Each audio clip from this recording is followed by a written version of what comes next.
Hello दोस्तों, जियो गुरुजी classes में आपका स्वागत है। मैं रोहित शर्मा, सब्जेक्ट अपना ज्योग्राफी। देखिए, आज हमारी जो बुक है वो सेकंड बुक से संबंधित है। बुक का नाम है, देखिए, बुक सेकंड, जो कि आपके भारत से संबंधित है। भारत, लोग व अर्थव्यवस्था। ठीक है, ये आपके इस लेसन मतलब बुक का नाम है भारत, लोग, अर्थव्यवस्था। हमारी जो फर्स्ट बुक जो थी वो मानव भूगोल के मूल सिद्धांत से संबंधित थी। आज हम पढ़ेंगे भारत, लोग, अर्थव्यवस्था। ये बुक का नाम है, सेकंड बुक के अंतर्गत आती है। इसमें लेसन नंबर पहला जो आपका आता है ये संबंधित है जनसंख्या से। किससे संबंधित है? जनसंख्या।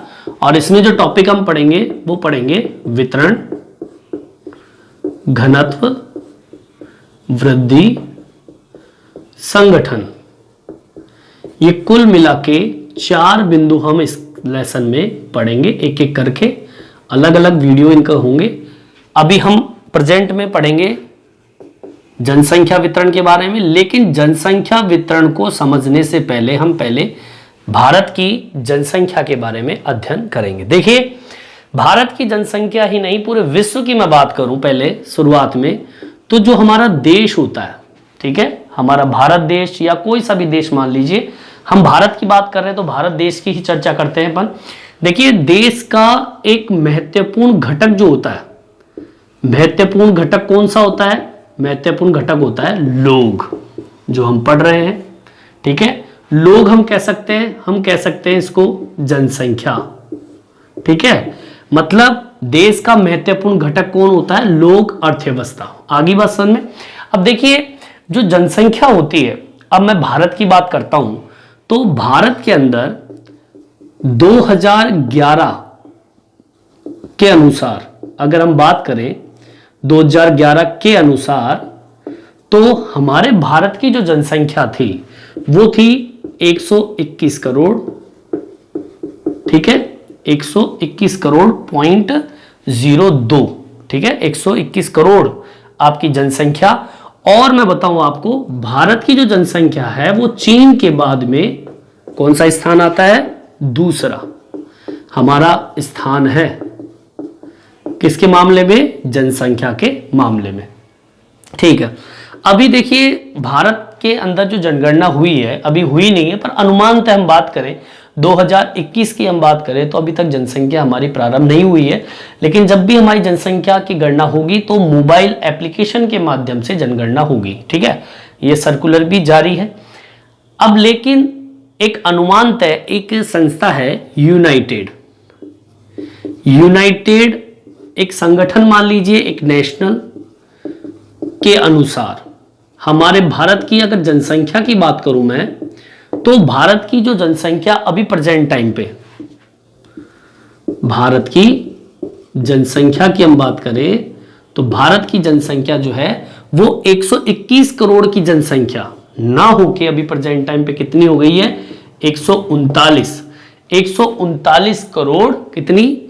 44,20,224 है। ठीक है, 139 करोड़ 44,20,224। ये जनगणना हुई 2021 के अनुसार। अब मैं आपको बता दूं ये किसके माध्यम से हुई। ये हुआ था, एक एप्लीकेशन है वोल्ड्रा। ठीक है, वोल्ड्रोमीटर जिसे हम बोलते हैं, ये एक मोबाइल एप्लीकेशन है। उस एप्लीकेशन के माध्यम से इस भारत की जनसंख्या की जनगणना 2021 की हुई है। ठीक है, अब इस जनगणना के अंतर्गत पता चला कि प्रथम स्थान पर तो उत्तर प्रदेश है जनसंख्या के मामले में, और दूसरे स्थान पर जो है वो है महाराष्ट्र। ठीक है, आगे बात समझ में। दूसरी चीज, इसी वोल्ड्रोमीटर के माध्यम से क्या है, एक एप्लीकेशन के जरिए यूनाइटेड नेशनल ने भारत की जनगणना निकाली, और ये जनगणना जो थी 139 करोड़ 44,20,224 निकली। ठीक है, जो कि एक वोल्ट्रोमीटर के माध्यम से। अब इसी की जनगणना अभी 2022 में भी इन्होंने निकाली है। 2022 के अनुसार एक साल में ये अंतर आया, कितना हो गया, 140 करोड़ 42 लाख 34,872।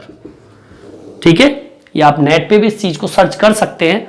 ठीक है, ये जनगणना अभी प्रेजेंट टाइम पे 2022 के अंदर वोल्ट्रोमीटर के माध्यम से निकली है। तो ये आपकी जनसंख्या, भारत की जनसंख्या के बारे में कुछ मैंने अध्ययन करके बताया। चलिए अब थोड़ा आगे की ओर बढ़ते हैं अपन, जनसंख्या से ही संबंधित है। देखिए जनसंख्या के मामले में अगर हम और देशों से कंपेयर करें, ठीक है, अब वो और देश कौन से हैं जनसंख्या के अंतर्गत, अगर मैं भारत की जनसंख्या की तुलना अगर करता हूं किन देशों से या किन महाद्वीपों से, तो जैसे कि उत्तरी अमेरिका, चलिए ठीक है, उत्तरी अमेरिका की बात कर लो, या फिर दक्षिणी अमेरिका की बात कर लीजिए, या फिर ऑस्ट्रेलिया की बात कर लीजिए। ये जो आपके 3 महाद्वीप है, ठीक है, इसको मिलाकर जो जनसंख्या होती है उससे अधिक जनसंख्या कहां पर है, भारत में है। अब देख लीजिए हमारी जनसंख्या कितनी है। ठीक है, अब मैं आपको बता दूं जो जनसंख्या जो है, ये जनसंख्या हमारे भारत के संसाधनों पर क्या डालती है, दबाव डालती है। अब देखिए जब दबाव डालती है तो देश की जो आर्थिक स्थिति है, जो सामाजिक स्थिति है, ठीक है, आर्थिक सामाजिक ये समस्याएं उत्पन्न होती है। अगली बात समझ में, ये जनसंख्या के बारे में कौन से देश की बात कर रहा हूं, भारत की बात कर रहा हूं। अब बात करते हैं थोड़े पुराने समय की। देखिए भारत की जो जनगणना हुई थी, सॉरी भारत की जो जनगणना होती है, ठीक है, भारत की जनसंख्या की गणना कब होती है, 10 वर्षों में एक बार। ठीक है, 10 साल में एक बार होती है, 10 वर्षों में एक बार होती है। दूसरी चीज, अगर मैं भारत की पहली जनगणना की बात करूं, भारत की पहली जनगणना कब हुई थी, यह हुई थी 1872 के अंदर। कब हुई थी, 1872। परंतु पहली व संपूर्ण जनगणना की बात करूं, यह हुई थी 1881 के अंतर्गत। कहने का मतलब है, अंतर बता देता हूं मैं, ये जो जनगणना हुई थी 1872, ये एक केवल रिहर्सल के तौर पर किया गया था। कुछ क्षेत्र को लेकर जनगणना हुई थी 1872 में। लेकिन अगर मैं पूरे भारत की बात करूं तो भारत में 1881 के अंदर सर्वप्रथम पहली बार जनगणना हुई थी भारत के अंदर संपूर्ण। अब तो दोनों में अंतर है, पहली जनगणना पूछे तो 1872, और अगर संपूर्ण पहली व संपूर्ण जनगणना अगर पूछे तो 1881 के बारे में आपको बताना है। ठीक है, चलिए ये तो हमारी भारत की जनगणना की बात हुई। चलिए आगे की ओर बढ़ते हैं अपन। अब हम बात करते हैं सबसे पहले जनसंख्या वितरण की। सबसे पहला बिंदु अपन लेंगे जनसंख्या वितरण। जनसंख्या वितरण, देखिए जनसंख्या वितरण होता क्या। देखिए जनसंख्या वितरण की बात करूं तो धरातल जो होता है, या कह दीजिए भूपृष्ठ, कह दीजिए भूपृष्ठ, ठीक है, इस भूपृष्ठ पर, भूपृष्ठ मतलब जो धरातल वाला भाग है, भूपृष्ठ पर लोगों का फैलाव क्या कहलाता है, वितरण कहलाता है। ठीक है, मतलब कहीं पर जनसंख्या ज्यादा होती है, कहीं पर जनसंख्या कम होती है। इसके उदाहरणों को हम समझ सकते हैं इस तरीके से। उदाहरण के तौर पर जैसे कि 90% भूभाग के ऊपर, 90% भूभाग के ऊपर केवल मात्र 10% जनसंख्या, और 10% भूभाग पर 90% जनसंख्या। इसको समझिए, ये आपके जनसंख्या वितरण को समझा रहा है। क्या कह रहा है? अब आप चलिए कहां जाएंगे, आप इस वाले भाग को देखिए। ये क्या कह रहा है? ये कह रहा है 90% भूभाग पर 10% जनसंख्या निवास करती है। आप ध्रुवीय क्षेत्र में चले जाइए, ठीक है। इस ध्रुवीय क्षेत्र में जाते हो तो जमीन जो है वो बहुत बड़ी है, 90% जन क्षेत्र है, पर जनसंख्या कितनी है? 10। प्रति वर्ग किलोमीटर में एक व्यक्ति आपको मिलेगा। लेकिन अगर मैं बात करूं 10% भूमि की, अब आ जाओ भारत की। अब भारत कहां पर उपस्थित है? एशिया में। अब एशिया का भूभाग इस ध्रुवीय क्षेत्र या ठंडे प्रदेश या मरुस्थल क्षेत्र या वन क्षेत्रों से कम है। एशिया वाला जो क्षेत्र है वहां पे जनसंख्या ज्यादा है, वहां पर चीन और भारत की जनसंख्या सर्वाधिक है। तो भूमि तो आपकी हो गई कम, 10% हो गई, लेकिन जनसंख्या जो है वो 90% जनसंख्या वो आपके चीन और भारत में निवास करती है। एक उदाहरण के तौर पे देखा जाए तो विश्व के अंदर, एशिया के अंदर विश्व की 60% जनसंख्या क्या करती है? निवास करती है। कितनी जनसंख्या निवास करती है? 60%। 40% जनसंख्या अदर क्षेत्र के अंदर निवास करती है। आगे बात सर में, ठीक है। आगे की ओर बढ़ते हैं अपन, इस चीज को आगे की ओर बढ़ाते हैं। इसको भी हम मेंशन इस जगह कर देंगे। विश्व की 60% जनसंख्या एशिया महाद्वीप पर, इसमें भारत महत्वपूर्ण है, ठीक है। चीन और भारत महत्वपूर्ण, लेकिन हम भारत की बात करें तो भारत की चर्चा करेंगे अपन। चलिए आगे बढ़ते हैं। देखिए भारत देश के अंदर सबसे अधिक जो जनसंख्या आपके कहां पर है? उत्तर प्रदेश में, ठीक है। भारत में सर्वाधिक जनसंख्या कहां उपस्थित है? उत्तर प्रदेश में। इसके बाद आता है जैसे कि महाराष्ट्र, ठीक है। और भी हम बात करें महाराष्ट्र के अलावा, जैसे कि उसके बाद बिहार में चले जाइए, इसके बाद बिहार में आपको जनसंख्या मिलेगी। पश्चिमी बंगाल में चले जाइए, इसके बाद पश्चिम बंगाल में आपको जनसंख्या मिलेगी। मतलब सबसे ज्यादा जो जनसंख्या है वो आपको कहां मिलेगी? उत्तर प्रदेश में मिलेगी, ठीक है। क्लियर? चलिए आगे की ओर बढ़ते हैं अपन। उतारना चाहे तो आप उतार सकते हैं। देखिए जनसंख्या वितरण की ही बात चल रही है, तो भारत के अंदर अगर हम बात करें एक जनसंख्या की कि किन किन देशों, किन किन क्षेत्रों के अंदर कितनी कितनी जनसंख्या है, तो भारत के अंदर जनसंख्या का 76% भाग हम बात करें, ठीक है। भारत में जनसंख्या का 76% भाग देखो कहां पर है? उत्तर प्रदेश में है। महाराष्ट्र में चले जाइए, बिहार में चाहिए, पश्चिमी बंगाल में चलिए, मध्य प्रदेश में चलिए, ठीक है। इसके अलावा राजस्थान, ठीक है। इसके अलावा और आपके नीचे वाले जो भाग है, जैसे कि गुजरात है, कर्नाटक है, गुजरात है, कर्नाटक है, ठीक है। और भी कई राज्य है, जैसे कि आपके उदाहरण के तौर पर क्या बोलते हैं इसको, तमिलनाडु, ठीक है, तमिलनाडु, ठीक है। भारत में जनसंख्या का 76% भाग जो है वो कहां पर उपस्थित है? उत्तर प्रदेश, महाराष्ट्र, बिहार, पश्चिम बंगाल, मध्य प्रदेश, राजस्थान, गुजरात, कर्नाटक, तमिलनाडु में। जबकि अब वितरण की बात चल रही है, भाई जनसंख्या का वितरण फैलाव। अब यहां पर तो 76% है, बाकी शेष जो परसेंट है, अब मैं इसको इस तरीके से देखूं, जैसे कि उदाहरण के तौर पर जम्मू है। अब मैं जम्मू कश्मीर की बात करूं तो भारत का केवल मात्र 1.04% जनसंख्या यहां पे आपको मिलेगी, ठीक है। इसके अलावा आप चले जाइए अरुणाचल प्रदेश में, ठीक है। अरुणाचल प्रदेश में जाइए तो वहां मिलेगा 0.84%, ठीक है। इसके अलावा आप उत्तराखंड में जाइए, उत्तराखंड यहां मिल जाएगा 0.83%, ठीक है।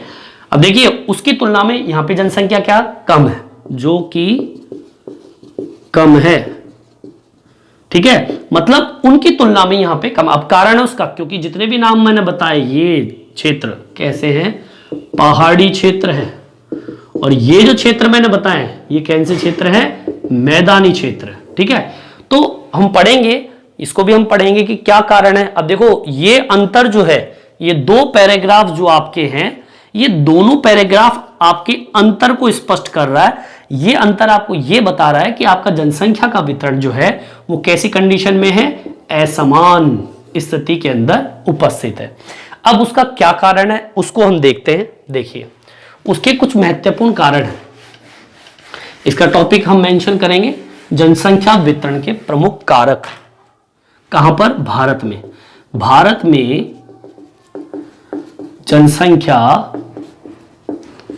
वितरण के प्रमुख कारक। देखिए कारक जैसे कि भौतिक कारक है, ठीक है, जैसे कि सामाजिक कारक है, जैसे कि आर्थिक कारक है। ये तीन कारक तो इंपॉर्टेंट माने जाते हैं जनसंख्या वितरण में। जैसे कि भौतिक कारक की हम बात करें, जैसे कि आपकी मृदा, जलवायु, जल की उपलब्धता, ठीक है, उपजाऊपन, खनिज की उपलब्धता, मैदानी भाग, ये जहां पर उपस्थित है। और मैं बता दूं ये उपस्थिति एक पॉजिटिव स्थिति में है, जैसे कि मृदा उपजाऊ है, अच्छी है, जलवायु सम जलवायु उपस्थित है, रहने लायक जलवायु है, जल की उपलब्धता, मीठे पानी की उपलब्धता है, उपजाऊपन है, खनिज की उपलब्धता है, मैदानी भाग है। तो भैया वहां पर जनसंख्या का वितरण कैसा होगा, संकेंद्रित, या कह दीजिए सघनता, जनसंख्या यहां पे सघनता की स्थिति में मिलेगी। सामाजिक कारक की बात करूं, देखिए अब जनसंख्या कहां पे निवास करती है, सामाजिक कारक के अंदर। मानव बस्ती अगर सही रूप से उपस्थित है, या कह दीजिए नियोजित रूप से उपस्थित है, भारत की बात चल रही है, तो मानव बस्ती अगर नियोजित तरीके से, तो जनसंख्या वहां पर घुस जाएगी, ठीक है। रहन सहन की स्थिति अगर किसी क्षेत्र में उपलब्ध है, बहुत बढ़िया तरीके से वेल कंडीशन में अगर उपस्थित है, जनसंख्या चली जाएगी। इसके अलावा आप धर्म की बात कर लीजिए, हम जाति की बात कर लेंगे, हम रोजगार की बात करेंगे, ठीक है। ये सारी चीजें सामाजिक स्थिति है। और अगर ये धर्म से संबंधित, मैं हिंदू धर्म से हूं, तो अगर हिंदू धर्म के लोग कहीं पर उपस्थित है तो हिंदू धर्म के लोग वहां रहेंगे। मुस्लिम धर्म के व्यक्ति है तो मुस्लिम व्यक्ति, ज्यादा प्रायोरिटी अपने धर्म को देते हैं लोग, तो वहां पर जहां पर मेरे कौम के लोग रहते हैं तो वहां पर लोग कहां रहेंगे। जाति में देख लीजिए, ब्राह्मण कॉलोनी है, सैनिक कॉलोनी है, इस तरीके से जातियों के अकॉर्डिंग व्यक्ति रहना पसंद करता है, तो उसके अनुसार उसकी बाहुल्यता बढ़ जाती है और जनसंख्या का वितरण इस तरीके से बढ़ जाता है। रोजगार देख लीजिए, रोजगार ग्रामीण क्षेत्रों से रोजगार पाने के लिए शहरी क्षेत्रों में आ जाते हैं, तो रोजगार की वजह से उस क्षेत्र के अंदर, शहरी क्षेत्र के अंदर, नगरों में जनसंख्या का अनुपात बढ़ जाता है। तो वहां पर जहां से आए थे वहां पे जनसंख्या कम हो गई, और जहां पे गए वहां पे जनसंख्या बढ़ गई। तो यह भी एक वितरण का कारण बन सकता है। आर्थिक कारण की बात करूं तो नगरीकरण, औद्योगिकरण, खनिज, ये तीनों बिंदु जो है ये जनसंख्या के वितरण को प्रभावित करता है। नगरीकरण की बात करूं, जिन क्षेत्र का या जिस क्षेत्र का नगर बहुत ही विकसित है, विकसित का तात्पर्य होता है जैसे कि वहां पर शिक्षा है, हॉस्पिटल व्यवस्था है, ठीक है, वहां पर सभी प्रकार के जो प्रादेशिक जो क्षेत्र होते हैं वेल कंडीशन में है, वहां पर सरकारी दफ्तर मौजूद है, वहां पर बहुत अच्छे अच्छे पार्क है, वहां पे सड़कें हैं, लाइट्स है, बिजली, सब कुछ व्यवस्था अगर है तो नगरीकरण की श्रेणी में आ गया। औद्योगिकरण मतलब औद्योगिक क्षेत्र, औद्योगिक क्षेत्र कहां पर, जहां पर खनिज की उपलब्धता होगी। अगर खनिज की उपलब्धता है तो औद्योगिकरण का ऑटोमेटिक विकास हो जाएगा, तो ऐसे क्षेत्रों के अंदर जनसंख्या बढ़ जाती है। लेकिन अगर मान लीजिए ये कंडीशन है ही नहीं, नगरीकरण है ही नहीं, खनिज की उपलब्धता है ही नहीं, तो क्या आप वहां पे निवास करना पसंद करोगे? नहीं करोगे, आप भाग जाओगे, वहां से चले जाओगे। तो ऐसी कंडीशन जनसंख्या के वितरण को क्या करता है, भारत की जनसंख्या के वितरण को प्रभावित करता है।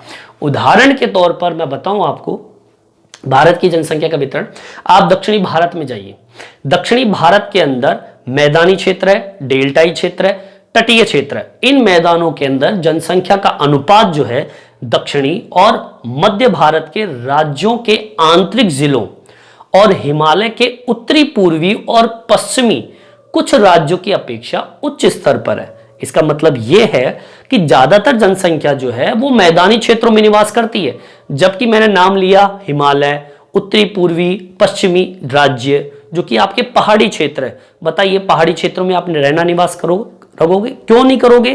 क्योंकि पहाड़ी क्षेत्रों में एक तो सड़कों का अभाव रहता है, पानी की उपलब्धता भी नहीं होती है और सबसे बड़ी समस्या बिजली नहीं होती है। तो पहाड़ी क्षेत्रों में जनसंख्या कम निवास करेगी, जबकि मैदानी क्षेत्र, उत्तरी भारत का मैदानी क्षेत्र, डेल्टाई क्षेत्र, तटीय मैदानी क्षेत्र जो समुद्र वाला क्षेत्र है, यहां पे जनसंख्या ज्यादा निवास करती है। इसके अलावा आप सिंचाई क्षेत्र की बात कर लें, जैसे कि हम राजस्थान की बात करें तो देखिए राजस्थान के पश्चिमी क्षेत्र में जाइए, रेत है, वहां पे जनसंख्या निवास नहीं करती है। लेकिन मैंने देखा वहां पर इंदिरा गांधी परियोजना है, अब वहां पे सिंचाई व्यवस्था की गई राजस्थान में। आप खनिज और ऊर्जा संसाधन की उपलब्धता की बात करें जो कि झारखंड में, आप बात करेंगे परिवहन जल, जो क्षेत्र परिवहन जल के विषय की बात करें जहां पे जल में परिवहन चलते हैं जहाज, वो प्रायद्वीपीय राज्य जो नीचे साउथ वाले जो पार्ट होते हैं, ये वाले पार्ट, यहां की बात करें तो वहां पर इन क्षेत्रों में जनसंख्या विरल पाई जाती थी, मतलब कम जनसंख्या पाई जाती थी। पश्चिमी राजस्थान में जनसंख्या कम थी, आपके झारखंड में जनसंख्या कम थी और आपके जो प्रायद्वीपीय क्षेत्र है वहां पर जनसंख्या कम थी समुद्र वाले क्षेत्रों के अंदर। लेकिन जब राजस्थान में तो सिंचाई व्यवस्था की गई इंदिरा गांधी परियोजना के माध्यम से, झारखंड के अंदर खनिज और ऊर्जा के संसाधनों की उपलब्धता का जब पता चला तो जनसंख्या वहां पर क्या हो गई, संकेंद्रित हो गई। इसके अलावा जो आपके परिवहन, जल परिवहन जिसे हम कहते हैं, वो जब कंटिन्यू चालू हुए तो वहां पे जनसंख्या का दबाव बढ़ गया। तो हम जनसंख्या के वितरण को परिवर्तित कर सकते हैं, लेकिन कंडीशन ये होनी चाहिए, अगर व्यवस्थाएं अच्छी है तो जनसंख्या बढ़ जाएगी। दूसरी ओर बात करें हम दिल्ली चले जाइए, मुंबई, कोलकाता, बेंगलुरु या पुणे चले जाइए, अहमदाबाद चले जाइए, यहां पर नगरीकरण, औद्योगिकरण के विकास में आगे है। तो जनसंख्या जो है, ग्रामीण जनसंख्या या ग्रामीण जनसंख्या के लोग रोजगार पाने के लिए इन राज्यों के अंदर अग्रसर होते हैं, मतलब रोजगार के लिए चले जाते हैं। तो होता क्या है, उन क्षेत्रों में जनसंख्या ज्यादा हो गई और जहां से वो लोग आए ग्रामीण क्षेत्रों से वहां पे जनसंख्या क्या हो गई, कम हो गई। तो इस तरीके से भी जनसंख्या का वितरण होता है, कहां पर, भारत के अंदर। तो आज मैंने आपको ये कंप्लीट हो गया अपना, ये आपका जनसंख्या वितरण के बारे में मैंने आपको बताया कि जनसंख्या वितरण किस तरीके से बढ़ती है, घटती है। तो ये टॉपिक अपना कंप्लीट होता है। ठीक है, इस वीडियो में इतना ही। नेक्स्ट टॉपिक जो हम लेंगे जनसंख्या घनत्व से संबंधित, इस वीडियो में इतना ही। ये वीडियो आपको कैसा लगा मेरे कमेंट्स बॉक्स में डाल के बताएं। धन्यवाद।